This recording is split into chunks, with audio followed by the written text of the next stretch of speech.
저희가 읽은 이 본문 말씀, 지금 저희가 예배를 시작하면서 우리 김다니엘 강사님께서 아침에 묵상한 내용을 잠깐 이야기를 하셨는데, 듣다 보니 제가 오늘 전해야 될 내용을 다 전하셔서 성경 읽고 내려갈까? 뭐 이런 생각도 들었었는데, 또 사실 또 준비한 것도 열몇 페이지가 돼서 또 준비한 것이 또 아깝기도 하고 그런 저런 걸 다 떠나서요, 우리에게 주시는 하나님의 말씀은 우리가 이런저런 상황을 넘어 거듭거듭 주의 말씀을 들음으로 우리의 마음에 더 단단하게 박히는 줄 믿습니다. 자, 우리가 살면서 자주 이런 질문 앞에 서게 되죠. 우리 사랑하는 성도님들은 든든한 도움이 되시는 어떤 여러분 주변에 인물들이 계십니까? 내가 급할 때 찾아갈 수 있고, 내가 정말 다급할 때 손을 내밀 수 있는 그런 분들이 계십니까? 그런 분들이 계신다면 여러분들은 정말 참 귀한 복을 받은 분들이다, 이런 생각이 듭니다. 그런데 어떤 때는 그렇게 좋은 분들이 주변에 계심에도 불구하고 누구한테 이야기도 할 수 없고 말도 할 수 없고 도움을 요청하기도 어려운 그런 또 상황을 우리가 마주할 때도 있습니다. 그럴 때는 정말 나의 도움이 어디서 올까? 내가 누구한테 도움을 좀 받아서 이 길을 지나갈 수 있을까? 지금 어떻게 내가 좀 힘을 얻을 수 있을까? 여러분, 이런 질문을 맞이할 때가 있습니다. 바로 시편 121편은 성도들에게 바로 그러한 근본적인 질문을 던지며 이 시편을 시작을 합니다. 시인의 고백을 우리는 많이 들었습니다. 내가 산을 향하여 눈을 들리라. 나의 도움이 어디서 올까? 나의 도움이 어디서 올까? 이 질문입니다. 이 질문에 대한 답이 시편 121편입니다. 나의 도움은 천지를 지으신 여호와에게서로다. 사랑하는 여러분, 시편 121편은 표제를 보면 성전에 올라가는 노래라고 되어 있습니다. 성전에 올라가는 노래. 성전에 왜 올라가겠습니까? 예배하러 올라가겠죠. 예배하러 올라간다는 것은 달리 말하는 게 아니라 하나님 앞에 나간다라는 뜻입니다. 이스라엘 백성들이 성전에 무시로 올라갈 수도 있습니다. 수시로 성전에 나갈 수도 있습니다. 하지만 이스라엘 백성은 의무적으로 3번에 걸쳐서 이스라엘의 3대 절기를 따라 모든 사람들이 반드시 예루살렘에 올라가야 될 의무가 있었습니다. 그러니까 시편 121편은 개인적으로 올라갈 때도 부르는 노래이기도 하지만 바로 예루살렘 성전을 향하여 올라가는 이 순례자의 노래, 3대 절기를 따라 하나님 앞에 나가야 하는 그 나가는 길에 부르는 것인데, 그런데 왜 산에 올라가는 노래냐? 왜 산을 향하여 눈을 드냐? 왜 하늘을 향해 내가 눈을 듭니다. 나의 도움이 어디서 올까? 이렇게도 할 수 있는데 내가 산을 향하여 눈을 든다. 다른 게 아니죠. 지금 예루살렘 성전이 어디에 있기 때문입니까? 산에 있기 때문입니다. 주변보다 높은 산에 있는 것입니다. 거기에 성전이 있고 성전에는 무엇이 안치되어 있죠? 언약궤가 안치되어 있습니다. 이 언약궤는 하나님의 임재의 상징입니다. 그러니까 내가 산을 향하여 눈을 든다 그랬을 때 뭐 세상에 좀 영험한 무당들도 주로 산에서 활동을 많이 하더라고요. 동학사 있는 계룡산, 뭐 이런데 송리산, 뭐 이런 유명한 산마다 사찰들이 있어서 거기서 또 푸닥거리를 하는 것도 보게 됩니다. 그러니까 어떤 사람들은 이거를 종교 비교학적으로 봐라, 다 이게 산을 찾는 거는 이게 뭔가 좀 종교적인 의식이 있기 때문이다라고 이야기를 합니다. 우리는 그런 뜻이 아닙니다. 여기서 말하는 산을 향하여 눈을 든다는 것은 바로 산에 있는 시온산에 있는 예루살렘 성전을 바라보는 것이고요. 성전에 임재하신 하나님을 바라보는 것입니다. 그러면서 하나님을 향해서 나가며 부르는 노래라는 것입니다. 내가 왜 고생스럽게 이 산에 올라가느냐? 아마 성지순례를 다녀오신 분들은 기억하실 분들이 많이 계시리라고 생각합니다. 저도 예루살렘에 딱 한 번 가봤습니다. 딱 한 번 가방모찌로 성지순례를 다녀왔는데요. 제가 예루살렘 성을 올라간다 그랬을 때 저는 걸어가지 않았고 차를 타고 갔습니다. 근데 차를 타고 가는데도 이게 아주 산 꼭대기를 향해서 올라가는 거예요. 마치 우리 지리산 올라가듯이 막 그런 느낌처럼 꼬불탕꼬불탕 하면서 막 올라가는 그런 느낌이었습니다. 산을 올라가는데도 마음이 좀 되더라고요. 힘이 들더라고요. 이게 계속 올라가니까. 근데 이 길을 걸어서 올라간다 그랬다면 이 걸어서 올라가는 사람들은 하나님을 향한 기대도 있겠지만 이 길이 힘든 길이거든요. 힘든 길, 내가 왜 굳이 이 길을 걸어가고 있는가? 이 힘든 길을 왜 가고 있는가? 거기에 대한 시편 기자의 고백입니다. 나의 도움이 거기 있기 때문이다. 내가 이 산을 힘들고 외견 쪽으로 봤을 때 힘들고 어렵지만 그럼에도 불구하고 내가 예루살렘 성으로 올라가는 것, 산을 향하여 올라가는 것, 거기에 나의 도움이 계시기 때문이다. 바로 이 이야기는 우리 모두의 이야기이기도 하죠. 우리의 인생길이 순례길이기 때문에 그렇습니다. 우리의 믿음이 광야의 길이고 순례의 길이기도 합니다. 이랬을 때 우리도 많은 도움을 원하고 바라는 바로 그런 심정을 가지고 우리가 이 길을 살아가고 있는데요. 그때 우리도 이렇게 이야기할 것입니다. 나의 도움이 어디서 올까? 여러분, 여러분의 도움은 어디서 옵니까? 시편 기자는 말합니다. 나의 도움은 천지를 지으신 여호와에게서로다. 이것은 위로의 말이 아니라 믿음의 방향을 잡는 이야기입니다. 믿음의 방향. 나의 믿음이 어느 방향으로 나가야 될 것인가? 좋은 방법, 좋은 사람의 방법 이런 것을 찾는 게 아니라 바로 나의 도움, 그 도움은 누구에게 있다는 것입니까? 명명백백하게 하나님께 있다라는 것입니다. 사랑하는 성도 여러분, 우리는 위험 없는 길을 걷는 사람이 아니죠. 그러나 성도는 위험한 길을 가면서도 확신하는 것은 이 위험한 길에 누가 함께 계시다는 것을 아는 사람입니까? 하나님이 함께 계신다는 것을 아는 사람입니다. 우리가 이 내용을 이제 시편의 말씀을 조금씩 더 깊게 생각해 보면서 같이 살펴보도록 하겠습니다. 우리 2절 말씀을 다시 한번 읽어보겠습니다. 2절 말씀 시작.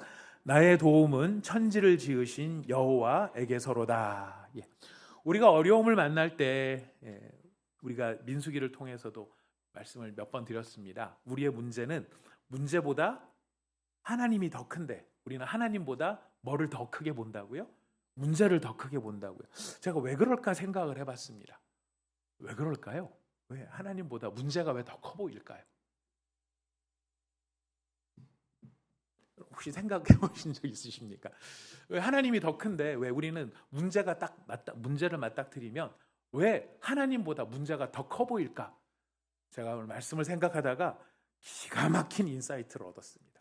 제가 생각해도 어떻게 주님 감사합니다. 바로 그래서 그런 것이군요. 이런 생각이 들었습니다. 눈앞에 문제가 닥쳤기 때문입니다. 이게 무슨 소리냐? 여러분 손을 한번 들어보십시오.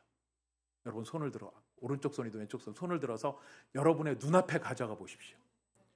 뭐가 보이십니까? 아무것도 안 보이십니까? 아니 뭐가 보이십니까? 손바닥이 보이시죠? 눈앞에 닥친 겁니다. 눈앞에 닥치니까 뭐밖에 안 보여요? 손바닥밖에 안 보이는 거죠. 우리가 문제가 더 크게 보이는 거는 문제가 진짜 커서가 아니고 그게 눈앞에 닥쳤기 때문에. 눈앞에 닥치니까 뭐밖에 안 보여요? 문제밖에 안 보이는 겁니다. 우리가 나중에 지나놓고 보면 그거 별것도 아닌 문제였는데 내가 왜 그때 그렇게 내가 왜 마음고생을 했지? 이런 생각이 들 텐데요. 여러분 이제 인사이트를 좀 얻으셨습니까? 그 문제들이 툭 튀어나오면 어디 앞에 딱 머물러 있기 때문입니까? 다시 한번 해볼까요? 우리 눈앞에 딱 다가와서 이거밖에 안 보이니까. 근데 시인은 노래합니다. 나의 도움은 천지를 지으신 여호와에게서로다. 제가 이 말씀을 음미를 하면서요 무슨 생각이 들었냐면 지금 이 산 위에 올라가는 모든 이스라엘 성도들이 행복 자체로만 있는 사람들은 아마 없었을 것입니다. 이스라엘 인구가 얼마나 됐는지 성전에 몇 명이나 올라갔는지는 모르지만 그 사람들은 다 자기 나름대로의 각자의 문제를 가지고 아마 산으로 올라갔을 것입니다. 그러면서 동일하게 이 노래를 함께 불렀을지도 모릅니다. 나의 도움이 어디서 올까? 한쪽에서 얘기하면 다른 한쪽 성도들이 나의 도움은 천지를 지으신 여호와에게서로다 이렇게 응답했을지도 모르겠습니다. 근데 나의 도움이 천지를 지으신 여호와에게서로다 이 말의 뉘앙스가 어떤 뉘앙스인가? 옆에 아까 우리가 그 눈앞에 닥친 상황이라고 생각하면 저한테는 이렇게 들립니다. 나의 도움이 천지를 지으신 여호와에게서로다. 이야기는 손바닥 좀 치워봐. 하나님 좀 보게. 라고 들린다는 것입니다. 문제가 앞에 턱 있으니까 그 문제 때문에 이것도 안 보이고 저것도 안 보이고 아무것도 안 보이고 온통 문제만 보이니 앞에 아무것도 안 보이는 이 상황 속에 하나님도 안 보이는 것이죠. 여러분, 손바닥으로 하늘을 가리겠습니까? 누가 그런 말을 하죠. 그죠? 손바닥으로 하늘을 가리겠습니까? 가릴 수 있습니까? 못 가리겠습니까? 자, 손바닥을 눈 앞에 갖다 대보십시오. 가려집니까? 안 가려집니까? 가려지기도 하더라고요. 어떻게 손바닥으로 하늘을 가려? 그렇죠? 못 가리는, 백도 안 되죠. 하늘하고 손바닥이 어떻게 되겠습니까? 하지만 그게 내게 가까이 다가와 있고 내 눈앞을 가로막고 있을 때는 그게 하늘도 가리더라는 것이. 중요한 건 뭡니까? 그 문제 좀 치워보라는 겁니다. 문제가 크고 대단하고 엄청나다고 느낄지 모르겠지만 좀 내려놔봐. 손바닥 좀 치워봐봐. 하나님이 보일 수 있게, 하나님을 바라볼 수 있게. 여러분, 그 손바닥이 치워졌을 때 천지를 지으신 여호와가 보이는 것이죠. 하늘과 땅을 지으신 분이 보이시는 겁니다. 여러분, 혹시 기회가 되면 유튜브에서 여러 가지 영상들 보시겠지만 요즘 제임스 웹이라고 하는 인류가 우주에 쏘아올린 가장 비싼 망원경이 있습니다. 제임스 웹 망원경이 이제 여러 가지 은하들을 사진을 촬영을 해가지고 지구로 전송을 해서 천문학자들이 그걸 연구를 해요. 연구를 해보니까 어떤 결과가 나왔느냐면은 은하계 우리 하늘을 보면은 저쪽 편, 제가 천문학자가 아니라 전문 용어로는 말을 못하겠습니다. 암흑 우주라 그래서 별은 하나도 없고 온통 캄캄하게 보이는 그런 지역이 이렇게 있었대요. 근데 제임스 웹 망원경으로 그쪽을 향해서 사진을 찍으니까 캄캄해서 아무것도 없을 거라고 생각했던 그 우주에 몇 천억 개의 은하계가 발견이 됐다는 거예요. 빛을 잘 모아서 멀리 있는 걸 당겨서 이렇게 보니까 캄캄해서 아무것도 안 보이는 것 같은 거의 깜깜했던 우주가 그게 몇 천억 개의 은하계, 별이 아니고요. 은하계가 몇 천억 개가 있더라는 거예요. 그래서 이 천문학자들의 이야기, 세상에 지금 인류가 연구를 통해서 찾아낸 은하가 2조 개다, 20조 개다. 참 숫자가 마음에 안 들어요. 측량을 못 하겠어요. 머리 안 들어와요. 근데 여러분, 이 모든 것을 지으신 분이 계신다는 겁니다. 측량할, 별의 개수도 측량할 수 없는데 별을 만드신 하나님을 우리는 측량할 수 있을까요? 측량할 수 없음에도 측량하는 듯이 이야기를 합니다. 다 아는 것처럼. 하나님 뻔하지 뭐. 사랑하라는 거 아니야 결국. 참으라는 거 아니야 결국. 이렇게 뻔하지 뭐. 근데 여러분, 그게 얼마나 깊은 시면과도 같은 하나님의 은혜와 하나님의 그 깊은 마음이 거기에 담겨져 있는 이야기인지 모릅니다. 아무튼 측량할 수 없는 하나님, 바로 그 하늘과 땅을 지으신 하나님, 보이는 세계와 보이지 않는 세계를 만드신 하나님, 내가 이해하는 것뿐만 아니라 내가 이해하지 못하는 것까지도 붙들고 계시는 하나님. 여러분, 성도의 도움은 누구에게서 온다고요? 바로 그 하나님에게서 온다라는 것입니다. 여러분이 이해하는 것뿐만 아니라 이해하지 못하는 것까지도 붙들고 계시다라고 하는 그 말씀이 어떤 의미가 있느냐면요. 여러분, 길을 가다가 요새는 돈을 주었다 그래도 다 신고들을 잘 하시고 그러셔가지고 이게 횡재했다 이런 말씀을 쓰기가 참 어려운데요. 어떻게 비유를 할까요? 그냥 퉁치겠습니다. 좋은 일 생기면 하나님이 도우신 겁니까? 안 도우신 겁니까?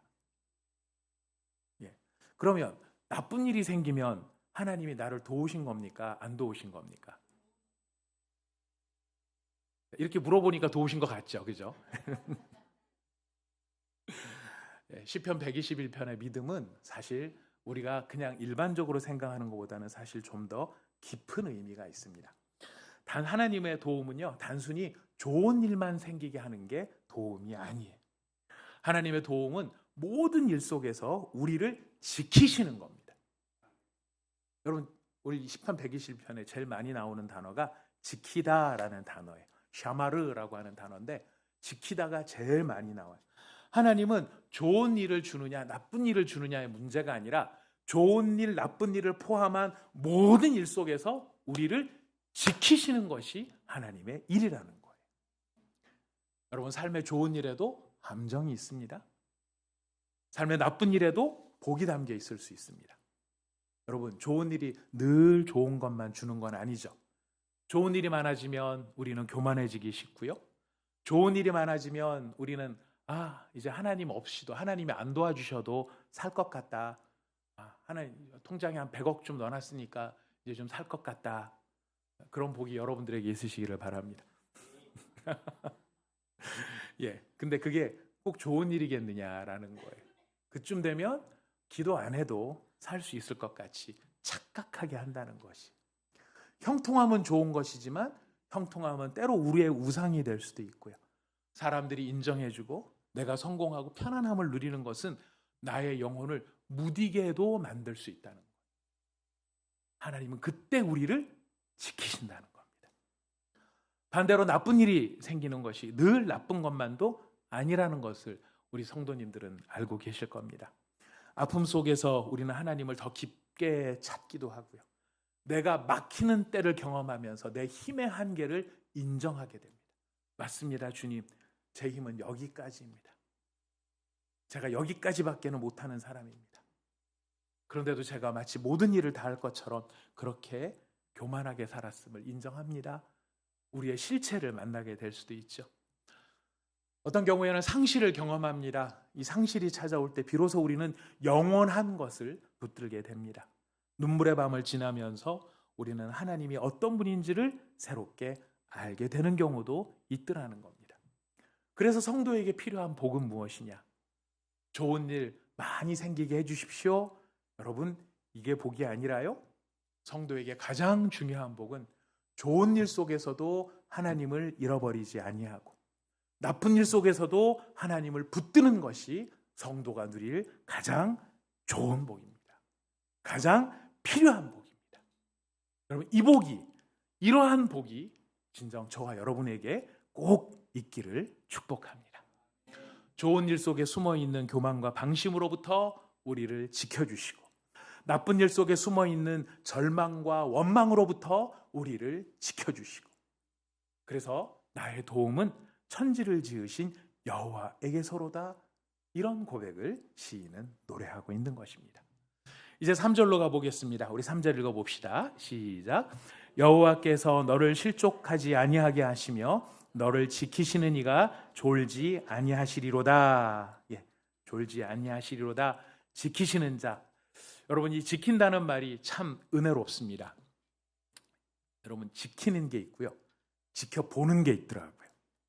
하나님은 지켜보시는 분이실까요? 지키시는 분이실까요?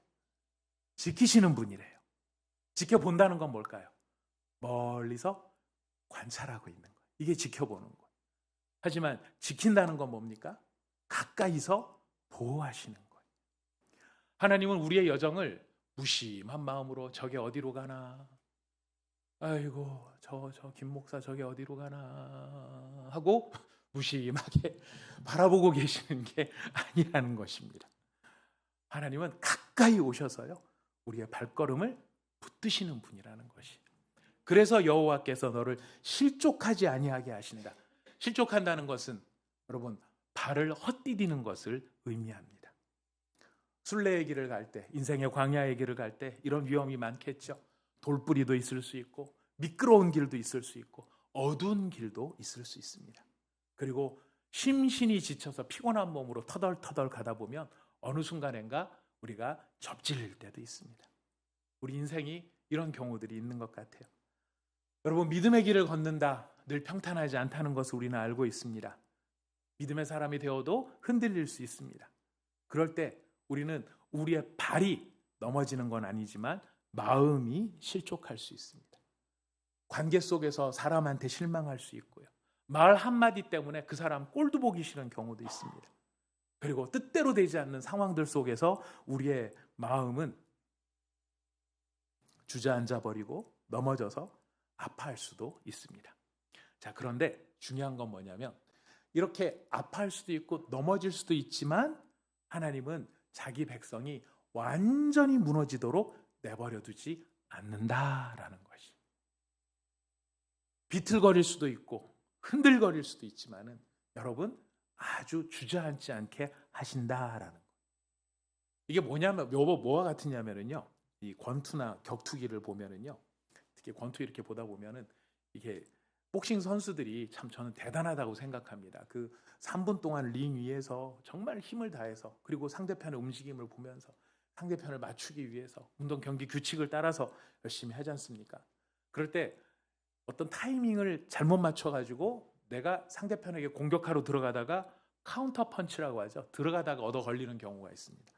터덕 맞으면은 세계 챔피언이라도 완전히 넉다운이 될 때가 있어요. 그냥 한 방에 계속 몰아붙이고 있었는데 몰아붙이다가 어느 한순간에 상대편 선수한테 잘못 허용해가지고 완전히 KO를 당하는 수가 있습니다. 근데 그런 걸 보다 보면은 저는 어떤 때 이 인생 저의 삶을 생각할 때도 있습니다. 막 열심히 어떻게 내 마음대로 안 되고 막 힘들 때가 있어요. 그럴 때 마치 펀치로 두들겨 맞는 느낌이 들 때가 있습니다. 비틀비틀하죠. 넘어질 것 같습니다. 넘어질 것 같은데 여러분 오늘 이 너를 지키시는 이가 너를 실족하지 않게 지키신다라고 하는 거는 네가 비틀비틀하면서 펀치를 맞고 곧 쓰러질 것 같은 그런 상황이 돼도 너는 절대로 주저앉지 않는다. 그렇게 상태가 된 것 같지만 절대로 무너지지 않는다. 하나님이 너를 붙드시고 하나님이 너에게 새 힘 주셔서 네가 그 상황에 설 수 있도록 만들어 주신다. 이런 하나님의 은혜가 있는 것입니다. 여러분 우리가 너무 속상할 때는 기도도 안 되잖아요. 여러분 문제가 우리를 두들겨 팰 때는요. 많이 맞아보셨잖아요. 아까 이렇게 눈앞에 닥쳐서 하나님도 안 보이는 이런 경우도 있지만 문제가 정신없이 내 마음을 이렇게 막 죄송합니다 이렇게 표현해서 후드러 깔 때는요. 우리의 마음이 기도도 안 되고 의욕도 안 생기고 뭘 아무것도 하기가 싫어요. 그 문제에 너무 맞아가지고 지쳐버린 거예요. 그럴 때 우리가 아유 내 믿음이 무슨 소용이 있나 이렇게 생각이 들 수 있을지 모르지만 하나님이 그 순간 속에 우리로 하여금 완전히 넘어지도록 만들지 아니하시고 우리가 완전히 엎어지도록 만들지 아니하시고 우리를 붙들어 주시고 우리를 이렇게 세워 주시고 우리를 세워 주신다. 바로 이 이야기를 시편 기자가 하고 있는 것입니다. 여러분 우리 주님이 졸지 아니하신다고 합니다. 이게 왜 그런 얘기를 하냐면 사람은 졸 수도 있기 때문에 그래요. 여러분 부모님도 자녀를 완벽하게 보호할 수 없고요. 우리 순장님들이 우리 순원분들을 너무너무 사랑하시지만 우리 순장님들이 우리 순원분을 늘 완벽하게 지킬 수도 없습니다. 여러분 사랑하는 사람도 내 마음을 언제나 다 알아주지 못하죠. 사랑하는 사람만입니까? 나 자신도 나를 온전히 지키지 못합니다. 내 자신이 온전히 나를 지킬 것 같으면 이 배가 이렇게 나올 수가 없죠. 근데 왜 나옵니까? 마음으로 생각하잖아요. 밥을 줄여야 될 텐데, 덜 먹어야 될 텐데. 여러분 나를 지킬 수 있습니까? 우리는 늘 나를 지킨다고 생각하면서 내일부터 지킨다고 하죠. 내일부터 지켜야지, 다음부터 지켜야지. 내가 나를 못 지키는데 남이 나를 지켜줄 거라고 여러분 기대하십니까? 내가 나를 온전히 지킬 수 없는데 다른 누군가가 나를 온전히 지킬 수 있을 것이라고 우리 상상하십니까? 그렇게 기대하고 또 실망하십니까? 우리는 그런 사람들입니다. 하지만 시편 기자는 말합니다. 하나님은 졸지 아니하신다. 하나님은 졸지 아니하신다. 이스라엘을 지키시는 자는 졸지도 아니하시고 주무시지도 아니하시리로다. 하나님은 불면증 환자이신가요? 아니요. 잠이 없다는 뜻이 아닙니다. 무슨 의미일까요? 하나님의 보호하심은 어떤 순간에도 중단되지 않는다라는 거예요. 하나님이 보호해 주시는 것은 어떤 상황에서도 중단되지 않고 하나님의 시선은 언제나 우리에게서 떠나지 않고 하나님의 돌보심은 인생의 밤처럼 보이는 순간에도 멈추지 않는다라는 것입니다. 여러분 이 시편의 말씀은 우리로 하여금 자연스럽게 광야의 이스라엘을 떠올리게 하죠. 요즘 민수기를 계속 묵상을 하고 있지 않습니까? 광야를 걷고 있는 이스라엘 백성, 낮에는 뜨거운 해가 내리쬐이고 밤에는 차가운 어두움이 그들에게 다가옵니다. 광야는 모든 곳이 길이고 모든 곳이 길이 아닌 곳이 광야입니다. 닦여 있는 도로가 없고 뭔가 눈에 보이는 도로의 흔적도 없습니다. 그래서 어느 곳도 길이 없지만 그렇기 때문에 모든 곳이 길이 될 수 있는 곳이 광야입니다. 그런데 여러분, 모든 것이 길이 된다는 것은 아무것도 보장되는 게 없다는 뜻이기도 합니다. 그럴 때 누가 그들과 함께 하시느냐? 우리 잘 알지 않습니까? 하나님이 그들과 함께 하시면서 구름 기둥과 불 기둥으로 동행하셨습니다. 이스라엘 백성이 모두 잠든 밤에도 하나님은 불 기둥으로 그들 가운데 임재해 계십니다. 이스라엘은 잠들었지만 하나님은 주무시지 않습니다. 이스라엘을 위해서 중보하는 모세도 잠들었지만 하나님은 주무시지 않습니다. 이스라엘은 자신의 안전을 확신할 수 없지만 하나님은 그들의 진영 한가운데 깨어 있으시다는 것입니다. 여러분, 이게 왜 놀라운 것일까요? 여러분들은 여러분이 기도 열심히 할 때 하나님이 더 잘 들어주실 것 같습니까? 기도 하나도 안 하는데도 하나님이 들어주실 것 같습니다. 그렇죠? 우리가 사람이라면, 그죠? 사람이라면 미안함을 알 줄 아는 사람이라면 열심히 해 하나님이 좀 이렇게 도우시고 뭐 이래 우리 열심히 합시다 필요합니다. 근데 여러분, 그게 공로가 될 수는 없다는 거예요. 하나님이 깨어 있으실 때, 우리가 깨어 있을 때에만 하나님이 일하시는 거예요. 내가 뭐 좀 괜찮은 일을 하고 있을 때에만 하나님이 나를 위해 주시는 거예요. 내가 모든 것을 붙잡고 핸들링할 수 있을 때에만 하나님이 나와 함께 하시는 증거가 되고, 아닙니다. 여러분, 하나님께서 밤에 달도 너를 해치 못한다라고 하시는 말씀은 우리가 잠들어 있는 밤에도 하나님은 우리를 지키시고 깨워주시고 보호하신다. 여러분, 그것을 노래하는 것입니다. 사랑하는 여러분, 이게 얼마나 큰 힘이 되겠습니까? 내가 더 이상 아무것도 할 수 없는 그 순간이라 할지라도 하나님이 나를 지키신다는 것. 성도의 평안은 내가 잠든 시간에도 하나님이 깨어 계신다라는 사실을 알 때 성도는 평안을 누리는 것입니다. 내가 너무너무 지치고 실망스러워서 기도할 힘도 없는 순간이라 할지라도 사랑하는 성도 여러분, 기억하십시오. 하나님은 깨어 있으십니다.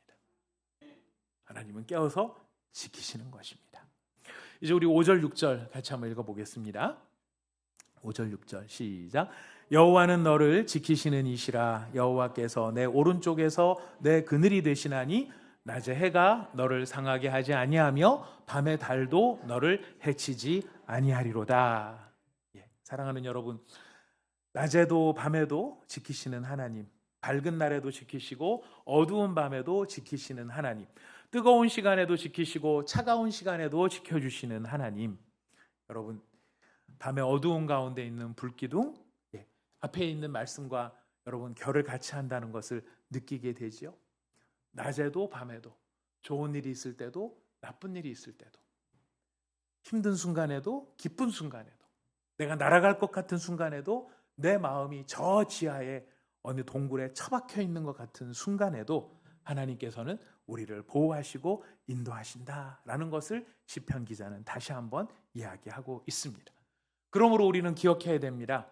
성도란 어떤 사람인가? 어두움이 없는 길을 걸어가는 사람입니까? 아니죠. 밤에 달이 등장하잖아요. 어두움이 있을 수 있다는 겁니다. 성도는 어떤 사람입니까? 어두움이 없는 사람이 아니라 어두움 속에서도 불기둥으로 함께 하시는 하나님과 함께 걷는 사람. 이것이 성도입니다. 여러분들은 주님과 함께 걷는다는 게 어떤 의미인지 이제 우리가 더 마음속에 새길 수 있을 것입니다. 우리는 어두움이 없었으면 좋겠지만 어두움이 없을 수는 없죠. 어둠이 우리에게 찾아올 수 있습니다. 그러나 우리가 힘을 낼 수 있는 것은 그 어두운 상황 속에서도 불기둥으로 함께 하시는 하나님과 내가 걷고 있다. 여러분, 이런 믿음의 담대함이 우리 모두에게 있어야 할 것입니다. 그렇기 때문에 우리는 좋은 날에도 우리 주님이 필요합니다. 나쁜 날에도 우리 하나님이 필요합니다. 성공한 날에도 우리 하나님이 필요하죠. 실패한 날에도 우리 하나님이 필요합니다. 우는 날에도 하나님이 필요하지만 언제도 하나님이 필요할까요? 웃는 날에도 필요해요. 우리 환우들을 위해서 많이 기도를 합니다.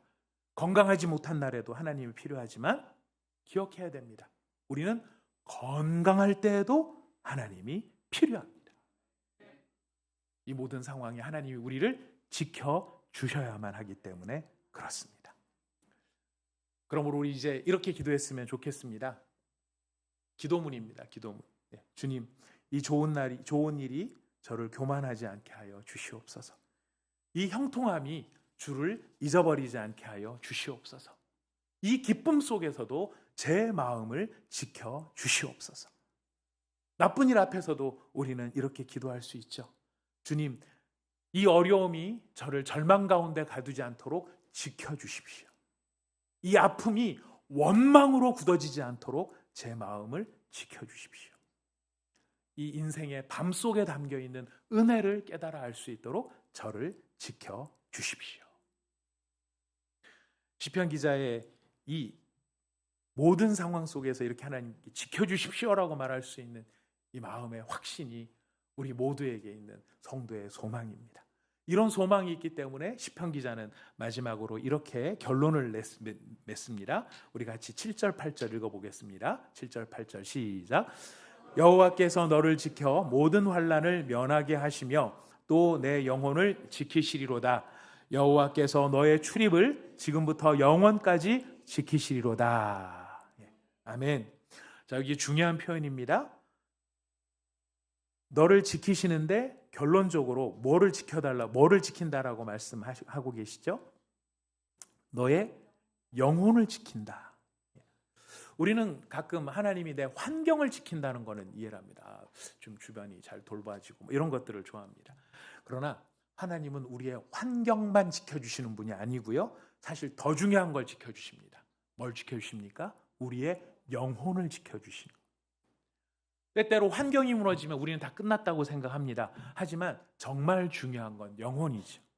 환경이 어려워도 영혼이 하나님께 붙들려 있으면 우리 다시 일어설 수 있습니다. 여러분, 이 환경이 여러 가지가 있잖아요. 가정 안에서 가족들에 대해서, 자녀들에 대해서 우리 마음이 무너질 때가 있습니다. 우리 마음이 영혼이 무너지는 거죠. 영혼이 무너져 버리면 우리는 진짜 어떻게 하지를 못해요. 하지만 아무리 힘들고 어려운 상황이 닥쳐도 내 영혼이 하나님께 붙들림 바 되어 있다면 우리는 다시 일어날 수 있습니다. 다시 일어서서 그 길을 갈 수 있습니다. 여러분들은 여러분의 영혼이 하나님께 붙들려 있는 상황이십니까? 아니면 하나님으로부터 떠나 있는 상황이십니까? 영혼이 떠나 있다면 여러분 기억하셔야 됩니다. 가장 위험한 상태에 놓여 있습니다. 일이 바빠서, 일이 너무 좋아서, 일이 잘 풀려서, 아니면 너무 괴로워서, 너무 힘들어서 이유화를 막론하고 우리의 영혼이 하나님으로부터 떠났다, 하나님을 잊고 있다. 여러분, 그거는 가장 위험한 상태입니다. 그래서 시편 기자가 마지막 결론이 무엇이냐면 하나님이 너의 영혼을 지켜주시기를, 너의 영혼을 붙들어 주시기를, 너의 영혼을 붙들어 주시기를. 사랑하는 여러분, 우리 하나님께서 이렇게 영혼을 지켜주시는데 너의 출입을 지금부터 영원까지 지켜주신다, 그렇게 이야기합니다. 출입, 들어가고 나가는 것이죠. 성경적으로는 알파와 오메가입니다. 나가는 길, 들어가는 길이에요. 처음과 나중이에요. 시작과 마침이에요. 그 모든 일, 시작과 마침이지만 그것만 지켜주시는 게 아니라 그 모든 일, 들어가면서부터 나갈 때까지의 모든 것, 이 모든 것을 하나님이 지켜주신다고 약속하고 계십니다. 그런데 언제 지키십니까? 지금부터 영원까지. 오늘 우리 함께 기도 협력하고 있는 여대로 선교사님이 오늘 저희 교회 방문을 해주셨습니다. 아까 엘리베이터 앞에서 잠깐 만나서 이야기를 하는데 저는 선교사님 뵙고 너무 반가워서 선교사님 잘 지내셨습니까? 말씀 들었는데요. 너무 안타깝게도 선교사님께서 여기도 아프시고 저기도 아프시고 곳곳이 아프셔서 수술하러 한국에 들어오셨다고 이야기하시, 치료받으시러 들어오셨대요. 그 말씀을 드리니까 너무 마음이 안 좋든지요. 너무 정말 정말 주님을 향해서 이렇게 애를 쓰고 계시는데 우리 선교사님께서 이게 정말 고생을 하고 계시는구나 안타까운 마음이 들었는데, 제가 다시 말씀을 듣고 오늘 설교를 다시 마음으로 새기면서 우리 여대로 선교사님을 지키는 거는 하나님이시구나. 네. 출입을 지키시는구나. 지금부터 영원까지 지키시는구나. 제가 그런 마음이 여선교사님한테만 들은 게 아니라 사실 우리 모두에게 들은 것인데요. 하나님의 보호는 잠깐이 아니라는 것이. 잠깐 보호해 주시는 게 아니에요. 하나님이 지켜주시는 거는 일시적으로 응원해 주시는 게 아니에요. 하나님이 돌보시는 거는 오늘만 있다가 내일은 사라지는 아침 안개 같은 감정이 아니라는 것이. 우리는 그렇죠. 지금 기쁘지만 돌아가다가 뭐 잘못 기분 나쁜 일 있으면은 받은 은혜가 뭐였는지 싹 사라지는 그런 게 우리의 인간의 약함이라면, 하나님은 다르다라는 것이. 하나님은 잠깐이 아니라 영원히, 일시적인 게 아니라 지속적으로, 오늘만 있다가 내일 사라지는 게 아니라 영원토록 우리를 지키시는 분. 사랑하는 여러분, 젊었을 때 하나님이 지키십니다. 늙을 때는 연금이 우리를 지켜주죠. 아닙니다. 젊을 때에도 하나님이 지키시고 늙을 때에도 하나님이 지키십니다. 강할 때에도 지켜주시고 약할 때에도 지켜주십니다. 살아가는 길에서도 지켜주시고, 우리가 인생의 마지막 날 우리의 의식이 남아있든지 없든지 우리의 코에 호흡이 끝나는 마지막 그 죽음의 문턱에서도 하나님은 우리를 지켜주십니다. 영원한 나라에 이르기까지. 사랑하는 여러분, 여러분의 도움은 어디에 있습니까? 여러분은 어디를 보고 계십니까? 성도는, 말씀을 정리합니다. 결론적인 문장입니다. 성도는 광야와 같은 인생의 과정들을 쭉 살아가고 순례의 여정과 같은 인생들을 쭉 살아갈 때 길을 찾는 사람들이 아닙니다. 성도는 하나님을 찾는 사람들입니다. 성도는 길을 보고 가는 것이 아니라 성도는 하나님을 보고 가는 것입니다. 왜요? 그 하나님은 영원토록 우리의 영혼을 지키시는 분이시기 때문입니다.